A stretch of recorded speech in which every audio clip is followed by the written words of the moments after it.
Mandalorian Season 3. How'd you guys like it?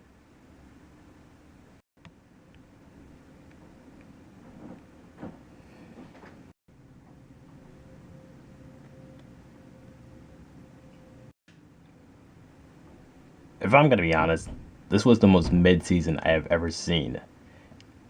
Season 1 and Season 2 were way better than this.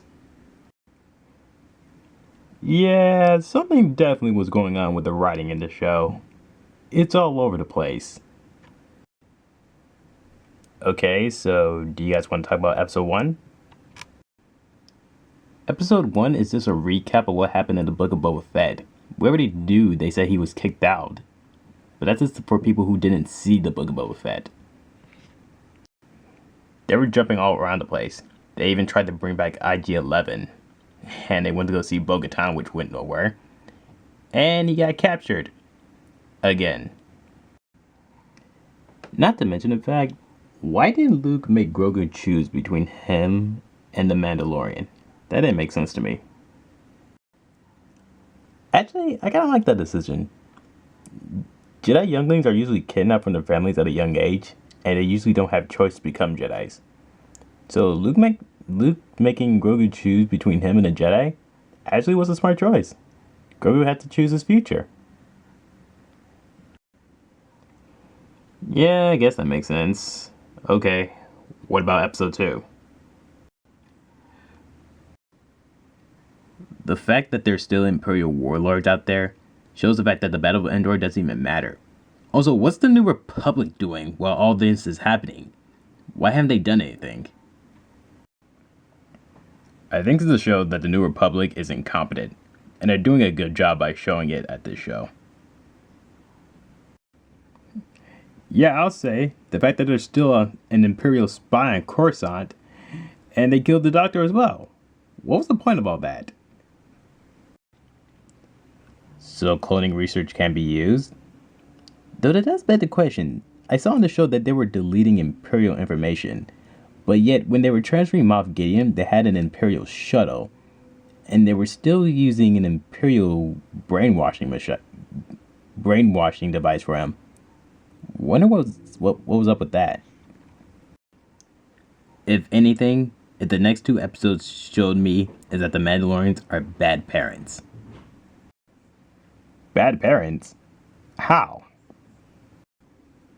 When little kids get kidnapped, they even say that's not the first time that happens. And plus, if you even go to the nest part, you can actually see a kid's Mandalorian helmet there, which isn't the first time. How long has this been going on?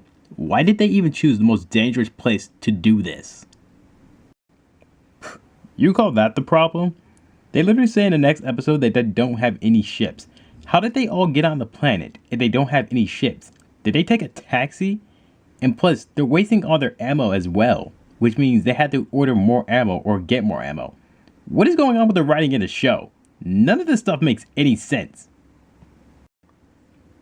That is kind of true.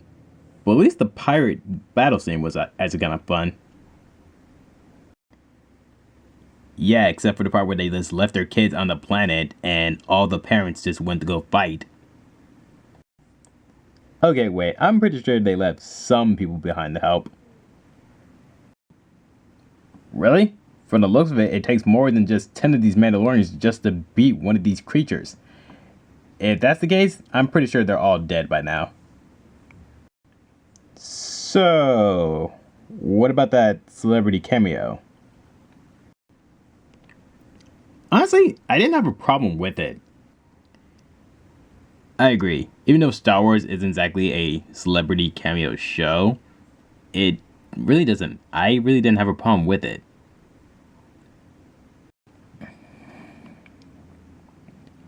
I especially like the Separatist cameos.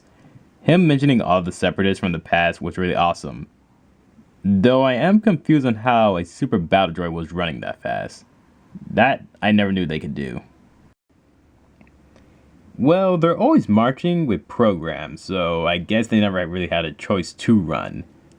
And if they did, that actually would have been more effective, if you ask me. So, how did you guys feel about the ending of that episode?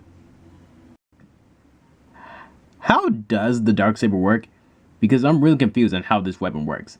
Because Sabine can use it, Vizsla can use it, Bo-Katan can use it, Moff Gideon can use it, and Maul can use it perfectly, but Din for some reason can't use it properly. I thought they said they had to be won by combat in order to be used properly, but he's just fighting against it. Yeah, even when the weapon was given away, it still works with them perfectly. The Darksaber is the most confusing weapon in Star Wars. Do they really explain that? No, they don't.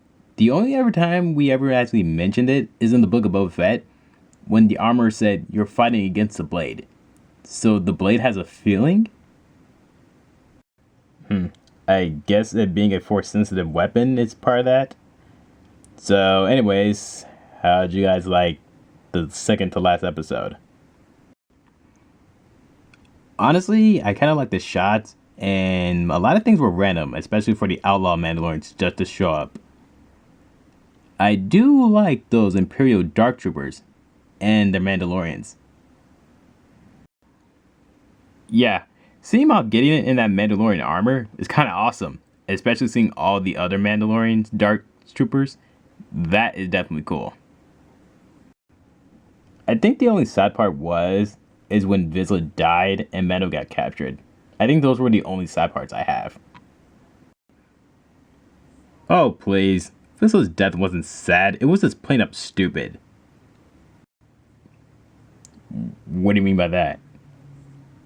He got the generic sacrifice scene where you expect the character to die. Come on, when you saw the whole Bo-Katan made, do you really think he was gonna fit through that? No. Even I knew he wasn't gonna fit through that. Also, even when those Red Guards showed up, did you guys think he was gonna live through that? Oh no. When I saw the Red Guards, I knew he was done for. There was no way he was gonna fight that. So you didn't like his death scene?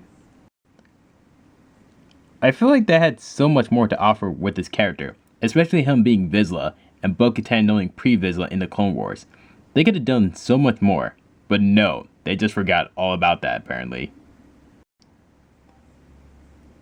That's a lot of fan service to happen. So, how'd you guys feel about the final episode? I don't know about you, but these Star Wars endings are just weird. Like, they don't feel right. Like, most of these endings just feel rushed to me. That's what you're confused about? I had many theories and say who was gonna go save Mando in this episode. But nope, nothing happened. Nobody I expected show up. In fact, it's Baby Yoda who saves him. How did he even get there? They were on the other side of the wall. The Force? That is literally the dumbest thing I ever heard. Who are you expecting to show up to save him? Either Boba Fett, people from the New Republic, Sabine Wren, Luke, Ahsoka, pretty much anybody he encountered with. Ahsoka is looking for Grand Admiral Thrawn. This would have been a perfect opportunity for her to get information. But nope, literally everything else just happens like that. Yeah, this episode did feel kind of rushed. I mean, what happened to all the Imperial bombers that went to go destroy the ship? And also, why didn't they just want to use the other ships for have a full ship battle? I mean, I'm pretty sure they can easily take them all out if they work together, in my opinion. Not to mention the fact, is the Red Guard so incompetent that they can't catch one baby that's even a little Jedi? I mean, he's not that skilled, but to be able to evade him for that long is really weird. So, how do you guys feel about the rumor they said they were actually going to kill the Mandalorian, Din Djarin? Disney doesn't got the balls to kill Din Djarin. Do you know how many people will leave because of that? Please. If they actually killed Din Djarin, nobody would watch Star Wars again. They would officially kill this franchise. I do gotta say though, he did a lot during the last fight, pushing their weapons away and helping them out. But as for the last scene where he's saving them from the fire, he usually, when he uses the force, he sits down from being exhausted. But for this, he just sits down and doesn't exhaust it. That confuses me. Not to mention with the forced entry of Gideon's clones they had to re-race, and the fact that they killed Gideon off just like that. Dude was probably one of the best baddies in the Imperials, and they just wrote him off like that. Like, that's how you tell the show was forcibly rushed. You call that rush? What was the Mythosaur all about? Literally nothing led up to that. Like, they kept mentioning the Mythosaur, but it barely showed up in this episode. Or any episode after that fact when Bo saved Mando from the living waters. What was going on there? This makes no sense. Yeah, this season was not the greatest. I actually heard that people were also writing for this season. In my opinion, they shouldn't, because this season was a mess. Well then, I guess we better hope Ahsoka does better than this.